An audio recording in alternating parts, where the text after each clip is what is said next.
നമുക്കിന്ന് സ്പെഷ്യൽ കറി ചെയ്യാം. ഇന്ന് ചെയ്യാൻ പോകുന്നതും നോൺ വെജ് ആണ്. ആരും ചീത്ത വിളിക്കരുത്. വെജിന് പരിഗണന കൊടുത്തിരിക്കും, ഉറപ്പാണ്. പക്ഷെ വരുന്നവരൊക്കെ നോൺ വെജ് കഴിക്കുന്നു എന്ന് പറയുന്നതുകൊണ്ട് ഫസ്റ്റ് പ്രിഫറൻസ് നോൺ വെജിന് കൊടുക്കുന്നേ ഉള്ളൂ. ഒരു നോൺ വെജ് റെസിപ്പി ആയിട്ട് നമുക്ക് തുടങ്ങാം. ഇന്ന് ചെയ്യാൻ പോകുന്ന മട്ടൺ ആണ്, നോൺ വെജിൻ്റെ മട്ടൺ. ചിക്കനാണ് കുറേ നമ്മൾ ദിവസം ചെയ്തത്. ഇന്ന് നമ്മൾ ചെയ്യാൻ പോകുന്ന മട്ടൻ്റെ ഒരു റെസിപ്പിയാണ്.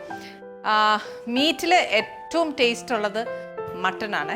അപ്പോൾ ഈ മട്ടൺ എന്ന് പറയുന്നത് മട്ടൺ ചുക്കാണ്. ഇത് ഞാൻ ഏറ്റവും കൂടുതൽ കഴിച്ചേക്കുന്ന ചെന്നൈയിൽ, അതായത് മദ്രാസിൽ ഏട്ടൻ്റെ കൂടെ പോകുമ്പോഴത്തേന് നമുക്ക് ചില സമയമൊക്കെ മട്ടൺ കഴിക്കാൻ കൊതി വരികയല്ലേ. ചിലപ്പോൾ നമ്മൾ ആഗ്രഹിക്കുന്നത് ഒരു നാടൻ മട്ടൺ കറി ആയിരിക്കും, പക്ഷേ അവിടുത്തെ ടേസ്റ്റിനൊരു കുറച്ച് വ്യത്യാസമാണ്. അതിനകത്തൊരു ഇച്ചിരി ജീരകത്തിൻ്റെ ടേസ്റ്റ്, ഒരു പ്രത്യേക ടേസ്റ്റ്. പക്ഷേ ആ ടേസ്റ്റ് ഭയങ്കര നല്ലതാണ്. അതിൻ്റെ കൂടെ ഒരു ഇച്ചിരി ഉള്ളിയൊക്കെ വെച്ച് കഴിക്കുവാന്നേൽ കുറച്ചുകൂടെ ടേസ്റ്റ് വരും. അപ്പോൾ എനിക്കത് ഇഷ്ടമായതുകൊണ്ട് ഞാൻ എന്നാ ചെയ്തു, അതൊന്ന് പഠിക്കണമല്ലോ എന്ന് വിചാരിച്ച് പഠിച്ചെടുത്തതാണ്. അപ്പോൾ ഇത് എങ്ങനെയാണ് ഉണ്ടാക്കുന്നത് നോക്കാം. ഒത്തിരി എളുപ്പമാണ്. നമ്മുടെ നാട്ടിൽ നമ്മൾ ചെയ്യുന്ന കൂട്ട് മട്ടൺ ഒരുപാട് കാര്യങ്ങൾ ചേർത്ത് വഴറ്റി കുറേ സമയം എടുക്കുമല്ലേ. ഇത് പക്ഷേ അങ്ങനെയൊന്നുമില്ല, ഏറ്റവും എളുപ്പമുള്ള സാധനമാണ്. ആദ്യം എന്നാ ചെയ്യേണ്ടതെന്ന് വെച്ചാൽ നമുക്ക് മട്ടൺ വേവിക്കണം. അതാണ് ഒരു ഇച്ചിരി പാട് ഉള്ള സാധനം. പക്ഷെ പാടൊന്നുമില്ല. എന്തുവാ, മട്ടൺ വേവിക്കാൻ കുക്കറിനകത്തോട്ട് ഒരു 6 പ്രഷർ മിനിമം മതിയാവും. പിന്നെ നോക്കി വെച്ചിട്ടാൽ മതി. നീ 6 പ്രഷർ ഞാൻ ഇപ്പം പറയുന്നു. ചില മട്ടൺ ഭയങ്കര ഒത്തിരി എന്നാ പറയുക ടെൻഡർ ആകുന്നതിൽ അതിന് 6 പ്രഷറൊന്നും വേണ്ട. ചിലതൊക്കെ ഗ്യാസിൽ കുറച്ച് നേരം വെച്ചാൽ വേവുന്ന മട്ടനും ഉണ്ട്, ഇല്ലയെന്നല്ല. ഇപ്പം ഫസ്റ്റ് മട്ടണിനകത്തോട്ട് ഒരു ഇച്ചിരി മഞ്ഞപ്പൊടിയും കുറച്ച് ഉപ്പും, ആവശ്യത്തിനുള്ള ഉപ്പും കൂടി ഇട്ടേച്ച് ഒന്ന് വേവിച്ചെടുക്കണം. ഇതിൻ്റെ മസാലയൊക്കെ നമ്മൾ പിന്നെ ചേർക്കത്തുള്ളേ. മട്ടൺ നമ്മൾ മേടിക്കുമ്പോഴത്തേന് കഴിയുന്നതും ഫാറ്റ് നമുക്ക് ഒത്തിരി കിട്ടും അതിൻ്റെ കൂട്ടത്തിൽ തന്നെ. പക്ഷേ ഒരുപാട് അങ്ങ് എന്നാ പറയുക കണ്ടിച്ച് കളയല്ല. ഇച്ചിരിയൊക്കെ മട്ടൺ ആ ഫാറ്റ് വേണം, എന്നാലേ ആ മട്ടൺ കറി വെക്കുമ്പോഴത്തേക്ക് ഒരു ടേസ്റ്റ് ഉള്ളൂ. ഇപ്പോൾ വേറെ ഒന്നുമില്ല, മഞ്ഞപ്പൊടിയും ഉപ്പും ഇട്ട് ഇനി മട്ടൺ നല്ലതായിട്ടൊന്ന് വെള്ളവും ഒഴിക്കും. അതിൻ്റെ കൂടെ കുറച്ചൊരു ഇത് പക്ഷെ നമ്മുടെ വെളിച്ചെണ്ണ ചെയ്യല്ലേ, റിഫൈൻഡ് ഓയിലേ ചെയ്യാവുള്ളൂ. ഇതിനകത്തോട്ട് കുറച്ച് എണ്ണയും കൂടെ. ഞാൻ ഫസ്റ്റ് പറഞ്ഞ പോലെ ഇത് തിളച്ചതിന് ശേഷം മട്ടൺ വേവാനുള്ള വെള്ളം ഒഴിക്കണം, നോക്കിയിട്ട് ഒഴിച്ചാൽ മതി. കാരണം ഇതിൽ നിന്ന് ഇറങ്ങുന്ന വെള്ളം വെച്ച് തന്നെ മട്ടൺ വേവും. അതിനാണ് ഏറ്റവും നല്ല ടേസ്റ്റ്.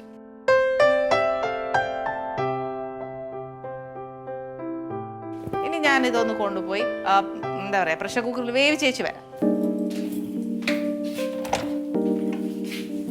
എല്ലാവരുടെ വീട്ടിലും ഇങ്ങനെ 2 സ്ഥലം ഉണ്ടാവുമല്ലോ അല്ലേ, ഒരു വർക്ക് ഏരിയ അല്ലാതെ നമ്മുടെ ഒരു മെയിൻ അടുക്കള. അപ്പം എന്താണെന്ന് വെച്ചാൽ നമുക്ക് സമയമില്ലാത്തതുകൊണ്ട് ഞാൻ എന്നാ ചെയ്തു, ആ മട്ടൺ നമ്മുടെ പ്രഷർ കുക്കറിൽ വെച്ച് നമ്മുടെ വർക്ക് ഏരിയയിലുള്ള അടുപ്പയിൽ വേവാൻ വെച്ചേച്ചു വന്നു.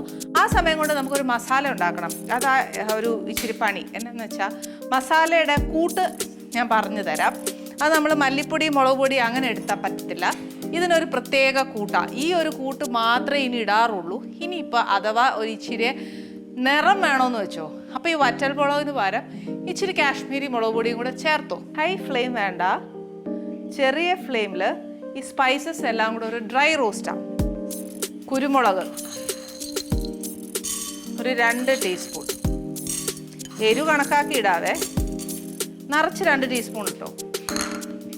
ജീരകത്തിൻ്റെ ചൊവ ഇഷ്ടമാണെങ്കിൽ ഞാനിതിൻ്റെ ഒരു 1/4 ടീസ്പൂൺ ഉണ്ട്. പിന്നെ വേണ്ടിയത് വറ്റൽ മുളകാണ്. പിന്നെ പട്ട ഒരു 2 കഷ്ണം കേട്ടോ, ഞാനത് ഒടിച്ചിട്ടേക്കുവാണ്. പിന്നെ പെരിഞ്ചീരകം ഇതൊരു 1/4 ടീസ്പൂൺ. പിന്നെ വേണ്ടിയത് ഗ്രാമ്പു ഒരു 3-4 എണ്ണം. പിന്നെ വേണ്ടിയത് ഏലക്ക. ഏലക്കയൊക്കെ ഇട്ടാൽ നല്ല മണം കേട്ടോ. ഇതിനെ നമുക്കൊന്ന് ഡ്രൈ റോസ്റ്റ് ചെയ്യാം. ഇനി ഇതിൻ്റെ കൂടെ നമ്മൾ വേറൊരു സാധനം കൂടെ ചേർക്കും. എന്നാണെന്നറിയോ, തനി മല്ലിയില്ലേ, അതുകൂടെ ചേർത്ത് വേണം അത് പൊടിക്കാനായിട്ട്. ഇനി ഒരു സത്യം പറയട്ടെ, എൻ്റെ അടുക്കളയിൽ മല്ലി ഇല്ലാത്തതുകൊണ്ട് ഞാൻ മല്ലിപ്പൊടി എടുത്തു വെച്ചു. അപ്പോൾ എന്നാ ചെയ്യേണ്ടതെന്ന് വെച്ചാൽ ഇതൊന്ന് മൂത്ത് കഴിയുമ്പം നമ്മൾ ചീനച്ചിട്ട് നല്ല ചൂടല്ലേ, ചൂടായതുകൊണ്ട് ഓഫ് ചെയ്തതിന് ശേഷം നമ്മൾ ഇച്ചിരി മല്ലിപ്പൊടി ഇട്ടാൽ മതി. ഇതിൻ്റെ അളവെല്ലാം ഞാൻ കൊടുക്കാം, അതനുസരിച്ച് നോക്കി എടുത്തേച്ചാൽ മതി. ഇനിയിപ്പം വറ്റൽമുളക് ഇല്ലാത്ത വീടില്ല, ഇനിയിപ്പോൾ അഥവാ പെട്ടെന്ന് അത് സംഭവിക്കാമല്ലോ, തീർന്നു പോയി വറ്റൽമുളകില്ല, എന്നാ എടുക്കും? മുളക് പൊടി ഇട്ടാൽ മതി. അത് എപ്പോഴാന്ന് വെച്ചാൽ ഈ ഡ്രൈ സ്പൈസസ് എല്ലാം ആയതിന് ശേഷം അവസാനം ചീനച്ചട്ടി ഇതേപോലെ ഞാൻ മല്ലിപ്പൊടി ചേർക്കുന്ന പോലെ ചീനച്ചട്ടി ചൂടായിരിക്കുമ്പോൾ മുളക് പൊടി ചേർത്ത് വെച്ചാൽ മതി. ഒരു ചെറിയ ഡ്രൈ റോസ്റ്റ് മതി. അതായത് ആ ജീരകത്തിൻ്റെയൊക്കെ ഒരു നിറം മാറി അതൊരു ഇച്ചിരി മണം വരും. അതിൻ്റെ ഒരു മൊരിയുന്ന ഒരു മണം ഉണ്ടല്ലോ, അത് മനസ്സിലായില്ല എന്നുണ്ടെങ്കിൽ നമ്മുടെ വറ്റൽമുളകിൻ്റെ നിറം മാറും. ഇത് മനസ്സിലായില്ലെങ്കിൽ ഇത് ഇച്ചിരി പൊട്ടി പൊട്ടി പൊട്ടി വരും. അതൊക്കെയാ ഇതിൻ്റെ ആ ഒരു പരുവം. ഇത് പൊട്ടി തുടങ്ങി കഴിയുമ്പോഴാണ് ഫസ്റ്റ് സിഗ്നൽ. ഇത് ഓഫ് ചെയ്ത് വെച്ചാൽ ഈ സമയത്താണ് ഞാൻ പറഞ്ഞ മല്ലിപ്പൊടി ഇടാൻ പോകുന്നത്.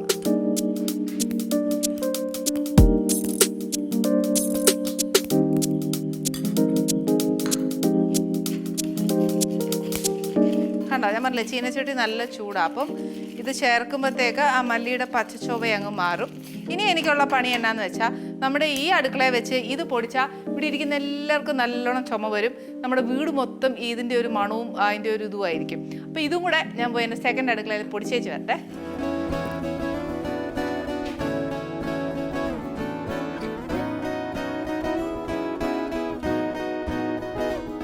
മട്ടൻ വേവിച്ചു, അതിൻ്റെ കൂടെ നമ്മുടെ മസാല പൊടിക്കുകയും ചെയ്തിട്ടുണ്ട്. ഇനി നമ്മൾ അടുപ്പ് കത്തിച്ചേച്ച് ഇതിനകത്തോട്ട് വെളിച്ചെണ്ണ വേണ്ട, റിഫൈൻഡ് ഓയിൽ ഒഴിച്ചു. ഇനിയിപ്പോൾ അഥവാ വെളിച്ചെണ്ണ ഒഴിക്കണമെന്നുണ്ടെങ്കിൽ ഒഴിക്കാം, കുഴപ്പമില്ല. പക്ഷേ ഇതായിരിക്കും കുറച്ചുകൂടെ നല്ലതെന്നാണ് എനിക്ക് തോന്നുന്നത്. ആദ്യം നമുക്ക് അതിൻ്റെ ആ ഒറിജിനൽ ടേസ്റ്റ് എന്നാന്ന് അറിയണ്ടേ, അതിന് വേണ്ടിയിട്ടാണ്. നമുക്ക് അഥവാ വെളിച്ചെണ്ണ മാത്രം മതി എന്നുണ്ടെങ്കിൽ അത് മതി. അതല്ല ഫസ്റ്റ് ടേസ്റ്റ് അറിയണമല്ലോ, അത് എന്നതാ അതിൻ്റെ ടേസ്റ്റ് എന്നുള്ളത്, അന്നേച്ച് പിന്നെ നമുക്ക് അതിൻ്റെ മാറ്റങ്ങൾ വരുത്തിയാൽ മതിയേ. ഇനി എണ്ണ ചൂടാക്കി വെച്ച് ഫസ്റ്റ് നമ്മൾ ചെയ്യാൻ പോകുന്നത് കുറച്ച് സവാള. ഇതിനൊരു ഗ്രേവി വേണമല്ലോ, അത് ഈ പറഞ്ഞ പോലെ ഒത്തിരി വലിയ ഗ്രേവി അല്ല, ഇത് ഡ്രൈ ആക്കി എടുക്കാം. അറ്റ് ദ സെയിം ടൈം അതിനെ കുറച്ച് ഗ്രേവി ആക്കി, തിക്ക് ഗ്രേവിയില്ലേ അത് വേണയാക്കി എടുക്കാം. ഇതിൻ്റെ കൂടെ തന്നെ ഒരു സവാള ഇട്ട് അതിൻ്റെ കൂടെ കുറച്ച് ചെറിയ ഉള്ളി കൂടെ ഇട്ടിട്ട് നല്ലോണം ഇതൊന്ന് മുരിക്കണം. പെട്ടെന്ന് മുരിഞ്ഞ് കിട്ടാനാണെങ്കിൽ ഒരു ഇച്ചിരി ഉപ്പിടുക. ഉപ്പിടുമ്പോൾ സൂക്ഷിക്കണം, നമ്മൾ മട്ടണിൽ ഇച്ചിരി ഉപ്പിട്ടേച്ചാ വേവിച്ചേ.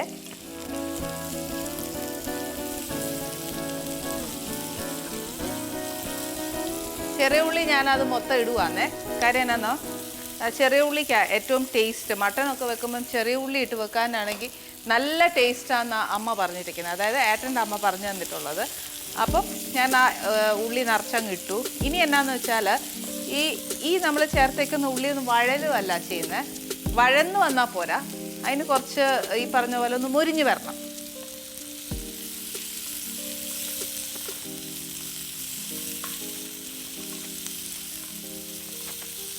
ഇതിൻ്റെ കൂട്ടത്തിൽ ഞാൻ കുറച്ച് പച്ചമുളക് അരിഞ്ഞിടുക, നേർപ്പകുതി. ഇതൊരു 3 എണ്ണം കാണും. അതിൻ്റെ ഹാഫ് ഇപ്പം ഇട്ടു, ഹാഫ് ഞാൻ വാങ്ങാറാകുമ്പോഴത്തേക്ക് ഇടാം.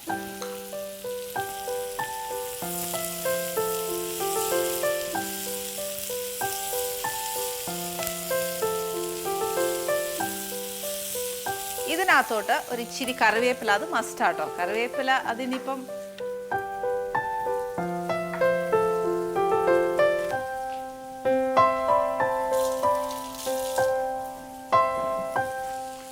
കുറച്ചിടാം. അത് കഴിഞ്ഞിട്ട് നമ്മൾ ലാസ്റ്റ് അതിൻ്റെ ഒന്ന് പുരട്ടിയെല്ലാം എടുക്കുമല്ലേ, മസാല എല്ലാം ചേർത്തേച്ച്, അന്നേരവും കുറച്ചിടണേ. ഇതിനകത്ത് ഈ പറഞ്ഞ പോലെ തക്കാളി അങ്ങനത്തെ കാര്യങ്ങളൊന്നുമില്ല. ഇടുന്നോണ്ട് തെറ്റൊന്നുമില്ല, പക്ഷെ അതിങ്ങനെ വഴന്ന് ഉള്ളിയുടെ ചേരാൻ പാടില്ല. പ്രത്യേകിച്ച് നമ്മൾ എടുക്കാറാവുമ്പോഴത്തേക്ക് കുറച്ച് പൊലിപ്പം കൂട്ടാനായിട്ടാന്നേൽ ഇട്ടോ. പക്ഷേ ഈ പറഞ്ഞ പോലെ അതിൻ്റെ ടേസ്റ്റ്, ഞാൻ ആദ്യം പറഞ്ഞ പോലെ ഇതിൻ്റെ ടേസ്റ്റ് എന്താണെന്ന് അറിയണ്ടേ, അന്നേച്ച് അതിൻ്റെ മാറ്റങ്ങൾ ചെയ്താൽ മതി.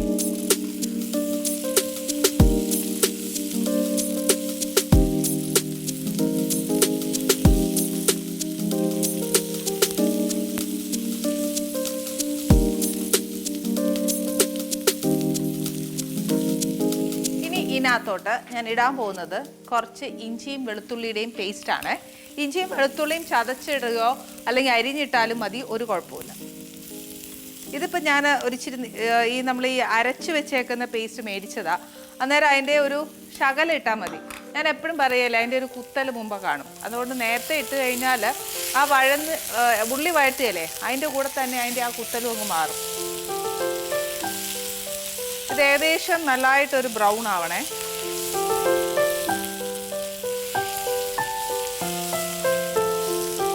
ഹൈ ഫ്ലെയിമിൽ തന്നെ വെച്ചു, അന്നേരത്തേന് വേഗം ആയിക്കോളും. പിന്നെ ഇച്ചിരി ഉപ്പ് ഇട്ടായിരുന്നല്ലോ അന്നേരം.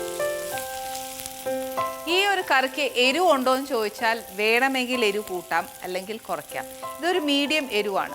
നമ്മൾ മട്ടൻ ഒക്കെ കഴിക്കുമ്പോൾ ഒത്തിരി സ്പൈസി എന്നൊക്കെ ഫീൽ ചെയ്യല്ലേ, അതല്ല. ഇനിയിപ്പോൾ അഥവാ കൂട്ടണമെന്നുണ്ടെങ്കിൽ ഈ പറഞ്ഞ പോലെ നമ്മൾ ചേർത്തിരിക്കുന്ന പച്ചമുളക് കുറച്ച് കൂടുതലിടാം.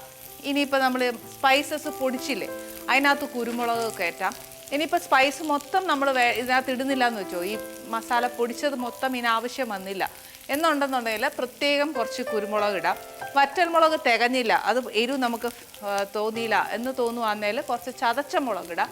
അതല്ല എന്നുണ്ടെങ്കിൽ കുറച്ച് കാശ്മീരി മുളക് കൂടി ഇടാം. ശരിക്കും ഇതിൻ്റെ റിയൽ ടേസ്റ്റ് എന്ന് പറയുന്നത് ഈ മസാല മാത്രമേ ഇടാറുള്ളൂ. അത് നോക്കി വെച്ചാൽ ഞാൻ നേരത്തെ പറഞ്ഞ പോലെ എൻ്റെ റിയൽ ടേസ്റ്റ് മനസ്സിലാക്കിയതിന് ശേഷം ഏറ്റക്കുറച്ചിൽ ചെയ്താൽ മതിയേ.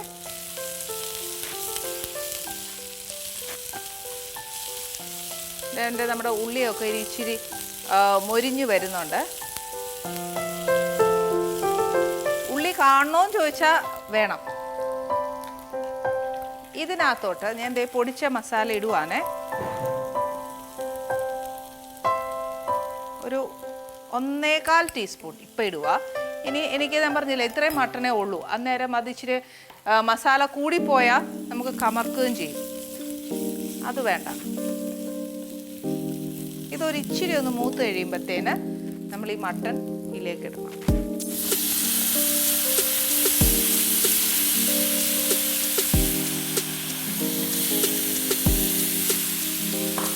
ഇനി ഈ വെള്ളം മുഴുവൻ പറ്റി ഈ മസാല മൊത്തം മട്ടനെ പിടിച്ചു വരണം. അത്രയും മാത്രമേ ഉള്ളൂ. അതിൻ്റെ ക്ഷമ നോക്കുക. പിന്നെ ഈ സമയത്താണ് ഞാൻ പറഞ്ഞത് നമുക്ക് അതിൻ്റെ ഏറ്റക്കുറച്ചിൽ, അതായത് കുരുമുളക് പൊടി വേണമെങ്കിൽ കുരുമുളക് പൊടി ഇടാം. എന്താ പറയുക, കുറച്ച് മുളക് പൊടി വേണമെന്നുണ്ടെങ്കിൽ മുളക് പൊടി ചേർക്കാം. അതല്ല ഒരു കുറച്ച് 2 പച്ചമുളകും കൂടി ഇടുവാണ് ഞാൻ. കാര്യം ഇത് എന്തായാലും ഈ പച്ചമുളക് ഇങ്ങനെ അലുത്തങ്ങ് കയറുകയല്ല, ഇതിൻ്റെ കൂട്ടത്തിൽ പച്ചമുളക് കാണാൻ നോക്കും. അപ്പോൾ അതുകൊണ്ട് പച്ചമുളകിൻ്റെ എരിവാ മതിയെങ്കിൽ അങ്ങനെ ചേർത്തേച്ചാൽ മതി.